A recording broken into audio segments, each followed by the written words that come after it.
ಸಮಾಧಿ ಶೋಧಕ್ಕೆ ಜಿಪಿಆರ್ ತಂತ್ರಜ್ಞಾನ ಬಳಕೆಗೆ ಒತ್ತಾಯಗಳು ಕೇಳಿ ಬರ್ತಾ ಇದೆ. ಹಾಗಾದರೆ ಜಿಪಿಆರ್ ಬಳಕೆ ಆಗುತ್ತಾ? ಜಿಪಿಆರ್ ಬಳಸಿ ಹುಡುಕಾಟ ನಡೆಸೋದು ಹೇಗೆ? ಭೂಗರ್ಭ ಶಾಸ್ತ್ರಜ್ಞ ಪ್ರಕಾಶ್ರಿಂದ ಮಾಹಿತಿಯನ್ನ ಪಡೆಯಲಾಗಿದೆ. ಶವ ಹುಡುಕಲು ಜಿಪಿಆರ್ ಒಂದು ಹೊಸ ಟೆಕ್ನಾಲಜಿ.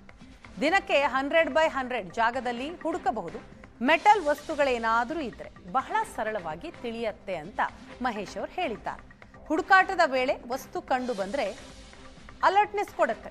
ಆ ಅಲರ್ಟ್ ಆಧಾರದ ಮೇಲೆನೆ ಏನಿದೆ ಅಂತ ತಿಳಿಯಬಹುದು.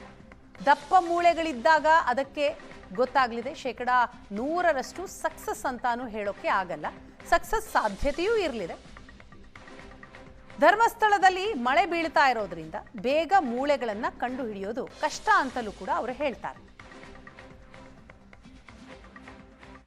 ಧರ್ಮಸ್ಥಳದಲ್ಲಿ ನೂರಾರು ಶವಗಳನ್ನ ಹೂತಿಟ್ಟ ಪ್ರಕರಣಕ್ಕೆ ಈಗ ಟ್ವಿಸ್ಟ್ ಸಿಗ್ತಾ ಇರುವಂತದ್ದು. ಹೊಸ ಟೆಕ್ನಾಲಜಿಯ ಮೊರೆ ಹೋಗಿರುವಂತದ್ದು ಅದೇ ಜಿಪಿಆರ್ ಮೂಲಕ ಒಳಭಾಗದಲ್ಲಿ, ಭೂಮಿಯ ಒಳಭಾಗದಲ್ಲಿ ಏನಾದ್ರೂ ಇದೆಯಾ ಅನ್ನುವಂಥದ್ದು. ಜಿಪಿಆರ್ ಅಂದ್ರೆ ಏನು, ಅದು ಯಾವ ರೀತಿಯಾಗಿ ವರ್ಕ್ ಮಾಡುತ್ತೆ ಅನ್ನುವಂಥದ್ದನ್ನ ಮಾತನಾಡೋದಕ್ಕೆ ನಮ್ಮ ಜೊತೆ ಭೂ ವಿಜ್ಞಾನಿ ಆಗಿರುವಂತಹ ಪ್ರಕಾಶ್ ಅವರು ಇದ್ದಾರೆ. ನಾನು ಅವ್ರನ್ನೇ ಮಾತನಾಡಿಸ್ತಾ ಹೋಗ್ತೀನಿ.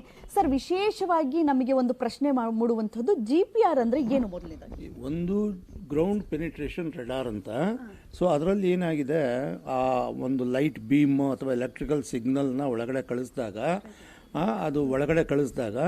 ಒಳಗಡೆಯಿಂದ ಏನು ರೆಸ್ಪಾನ್ಸ್ ಬರುತ್ತೆ, ಎಷ್ಟು ಸಿಗ್ನಲ್ ಹೋಗಿರುತ್ತೆ, ಎಷ್ಟು ಸಿಗ್ನಲ್ ವಾಪಸ್ ಬರುತ್ತೆ, ಅದನ್ನು ಪ್ಲಾಟ್ ಮಾಡ್ತಾರೆ. ಆ ಪ್ಲಾಟ್ ಮಾಡಿದ್ಮೇಲೆ ಯಾವ ಡೆಪ್ತಲ್ಲಿ ನಮಗೆ ಸಿಗ್ನಲ್ ಸಿಕ್ಕಿದೆ ಅದನ್ನು ಕೂಡ ಪ್ಲಾಟ್ ಆಗುತ್ತೆ. ಒಂದು ಜಾಗದಲ್ಲಿ 3 ಮೀಟರ್ ಆಳದಲ್ಲಿ, ಇನ್ನೊಂದು ಜಾಗದಲ್ಲಿ 2 ಮೀಟರ್ ಆಳದಲ್ಲಿದ್ದರೆ 1 ಮೀಟರ್ ವ್ಯತ್ಯಾಸ ಇರುತ್ತೆ. ಸೊ ಇದೆಲ್ಲ ಪ್ಲಾಟ್ ಆದಾಗ ಅದರ ವೇರಿಯೇಷನ್ ಪ್ರೊಫೈಲ್ ಸಿಗುತ್ತೆ. ಸೊ ಈ ಸಂದರ್ಭದಲ್ಲಿ ಮೋಸ್ಟ್ ಆಫ್ ದಿ ಬೋನ್ಸ್ ಎಲ್ಲ ಲೀನಿಯರ್ ಇರ್ತದೆ, ಇನ್ನೊಂದು ಸ್ಕಲ್ ಮಾತ್ರ ರೌಂಡ್ ಇರುತ್ತೆ. ಸೊ ಇಲ್ಲಿ ಕಂಪೇರಿಟಿವ್ಲಿ ಸರೌಂಡಿಂಗ್ ಮೆಟೀರಿಯಲ್ ಸಾಫ್ಟ್ ಇದೆ, ಯಾವುದು ಸಾಯಿಲ್. ಸೊ ಈ ರೀತಿ ಒಂದು ಐಡಿಯಾಗಳನ್ನು ಮನಸ್ಸಲ್ಲಿ ಇಟ್ಕೊಂಡು GPR is one of the methods. ಈ ಒಂದು ಸ್ಕೆಲೆಟನ್ ಏನಿದೆ, ನಾರ್ಮಲಿ 3 to 4 feet ಅಂತ ಅಂದ್ಕೊಂತೀವಿ. ನಾರ್ಮಲ್ ಡೆತ್ ಆದರೆ 6 ಅಡಿ ತೆಗಿತಾರೆ. ಈ ಥರ ಅರ್ಜೆಂಟ್ ಕೇಸ್ಗಳಲ್ಲಿ ರಾತ್ರಿ ಮಾಡೋದು, ಯಾರೋ ಒಬ್ಬರು ಪೊಲೀಸ್ ಆಫೀಸರ್ ಹೇಳ್ತಾ ಇದ್ರು 4 ಅಡಿ ಒಳಗಡೆ ಇರುತ್ತೆ ಅಂತ. ಸೊ 4 ಅಡಿ ರೀಚ್ ಆಗೋದು ಎಲೆಕ್ಟ್ರಿಕಲ್ ಸಿಗ್ನಲ್ಗೆ ಏನು ತೊಂದರೆ ಇಲ್ಲ. ಸರ್, ಇದು ನಾರ್ಮಲ್ ಆಗಿ ಜಿಪಿಆರ್ ಎಷ್ಟು ಅಡಿಗಳು ಅಥವಾ ಎಷ್ಟು ಮೀಟರ್ ವರೆಗೂ ಕೂಡ ಇದು ರೇಡಿಯನ್ಸ್ ಅನ್ನ 5-6 ಮೀಟರ್ ತನಕ ಪೆನಿಟ್ರೇಟ್ ಆಗುತ್ತೆ. ಸಿಗ್ನಲ್ ಸ್ಟ್ರಾಂಗ್ ಆಗಿದ್ರೆ 10-20 ಮೀಟರ್ ಕೂಡ ಸ್ಟ್ರಾಂಗ್ ಆಗೋಗುತ್ತೆ. ಹೂತಿಟ್ಟಂತಹ ಸಂದರ್ಭದಲ್ಲಿ ಅವ್ರ ಹುಂಗ್ರ ಅಥವಾ ಬಳೆ ಈ ತರದಿದ್ರೆ ಈಸಿಯಾಗಿ ಕಂಡುಹಿಡಿಯೋದಕ್ಕಾಗತ್ತಾ, ಅಥವಾ ಮೂಳೆಗಳಿದ್ರೂ ಕೂಡ ಅದು ಈಸಿಯಾಗಿ ಡಿಟೆಕ್ಟ್ ಮಾಡುತ್ತಾ? ಮೂಳೆಗಳಿದ್ರೂ ಕೂಡ ಪ್ರೊಫೈಲ್ ಸಿಗುತ್ತೆ. ಈಗ ರಿಂಗು, ಗೋಲ್ಡ್ ರಿಂಗು ಅಥವಾ ಗೋಲ್ಡ್ ಇನ್ನೇನಾದರೂ ಬ್ಯಾಂಗಲ್ಲು ಅಥವಾ ಓಲೆ ಆ ಥರ ಏನಾದ್ರು ಇದ್ದರೆ ಖಂಡಿತ ಅದರ ಪ್ರೆಸೆನ್ಸ್ ಇದ್ದರೆ ಕ್ಲೋಸ್ ಸರ್ವೆ ಮಾಡಿದಾಗ, ಕ್ಲೋಸ್ ಸ್ಪೇಸಿಂಗ್ ಮಾಡಿದಾಗ ಖಂಡಿತ ಗೊತ್ತಾಗುತ್ತೆ. ಸರ್, ಈ ಹಿಂದೆ ಈ ಟೆಕ್ನಾಲಜಿಯನ್ನು ಬಳಸಿ ಎಲ್ಲಾದರೂ ಉತ್ಖನನ ಮಾಡಲಾಗಿತ್ತಾ? ಇದರ ಸಕ್ಸಸ್ ರೇಟ್ ಎಷ್ಟಿದೆ? ಪಾಸಿಬಿಲಿಟಿ ಬಗ್ಗೆ ಹೇಳ್ತೀನಿ. ಡಿಫೆನ್ಸಲ್ಲೂ ಕೂಡ ಈ ಮೆಥಡ್ ಇರ್ಬೋದು. ಯಾಕೆಂದರೆ ಈ ಟೆರರಿಸ್ಟ್ ಟನಲ್ ಮಾಡ್ಕೊಂಡು that side of the border to this side of the border ಬಂದಿರ್ತಾರೆ. ಮೇಲ್ಗಡೆ ಏನೂ ಗೊತ್ತಾಗಲ್ಲ, ಬಟ್ ಕೆಳಗಡೆ ಒಂದು 2-3 ಮೀಟ್ರ್ ಆಳದಲ್ಲಿ, 4 ಮೀಟ್ರ್ ಆಳದಲ್ಲಿ ಇರುತ್ತೆ ಆ ಟನಲ್ ಪ್ರೊಫೈಲಿಂಗ್ ಮಾಡೋದಕ್ಕೆ ಯೂಸ್ ಮಾಡೋ ಪಾಸಿಬಿಲಿಟಿ ಇದೆ. ಅದನ್ನು ಡಿಫೆನ್ಸ್ ಎಕ್ಸ್ಪರ್ಟ್ಸ್ ಕಾಂಟ್ಯಾಕ್ಟ್ ಮಾಡಬೇಕು. ಸರ್, ಇನ್ನೂ ಕೂಡ ಎಲ್ಲೂ ಈ ರೀತಿಯಾದಂಥದ್ದೊಂದು ನಡೆದಿಲ್ವಾ? ನನ್ನ ನಾಲೆಡ್ಜಲ್ಲಿ ಇಲ್ಲ.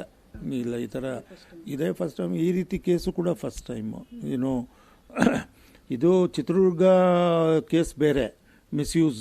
ಬಟ್ ಇದು misuse and killing, it is very strange. ಇಷ್ಟು ಮಾಸ್ ಇದರಲ್ಲಿ ನಾವು ಈದಿ ಅಮೀನ್ ಕೇಸ್ ಕೇಳಿದ್ದು ಅಷ್ಟೇ, ಉಗಾಂಡದ್ದು ಆ ರೀತಿಯ ಅಟ್ರಾಸಿಟಿ.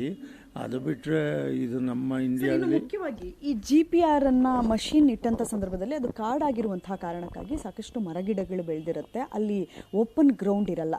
ಈ ಸಂದರ್ಭದಲ್ಲಿ ಅದು ಆ ಮಷೀನ್ ಇರುವಂತಹದ್ದು ಅಕ್ಕಪಕ್ಕ ಎಷ್ಟು ಮೀಟರ್ ವರೆಗೆ ಅದು ರೇಡಿಯನ್ಸ್ ಕಳಿಸಬಹುದು? ಈಗ ವರ್ಟಿಕಲಿ ಸ್ಟ್ರೈಟ್ ಹೋಗುತ್ತೆ ಅದು, ಇದು ಸಿಗ್ನಲ್ಲು. ಈಗ ಫೋಲಿಯೇಜ್ ಮೇಲ್ಗಡೆ ಇದ್ದರೆ vegetation it does a matter. But ಸರ್ಫೇಸಿಂದ 1 ಮೀಟ್ರು, 2 ಮೀಟ್ರು, 3 ಮೀಟ್ರ್ ಆಳದಲ್ಲಿ ಮಾಯಿಶ್ಚರ್ ಇರಬಾರ್ದು. ಮಳೆ ಬಿದ್ದಾಗ ಮಾಯಿಶ್ಚರ್ ಹೋಗಿರುತ್ತೆ. ಸಾಯಿಲ್ ಪ್ರೊಫೈಲ್ ಡ್ರೈ ಆಗಿದ್ರೆ ಬೆಟರ್ ರಿಸಲ್ಟ್ ಬರುತ್ತೆ. ಇವಿಷ್ಟು ಪ್ರಕಾಶ್ ಅವರ ಮಾತುಗಳು. ಕ್ಯಾಮ್ರಾ ಪರ್ಸನ್ ಅರ್ಜುನ್ ಜೊತೆ ವಿದ್ಯಾಶ್ರೀ, ಏಷ್ಯಾನೆಟ್ ಸುವರ್ಣ ನ್ಯೂಸ್, ಬೆಂಗಳೂರು.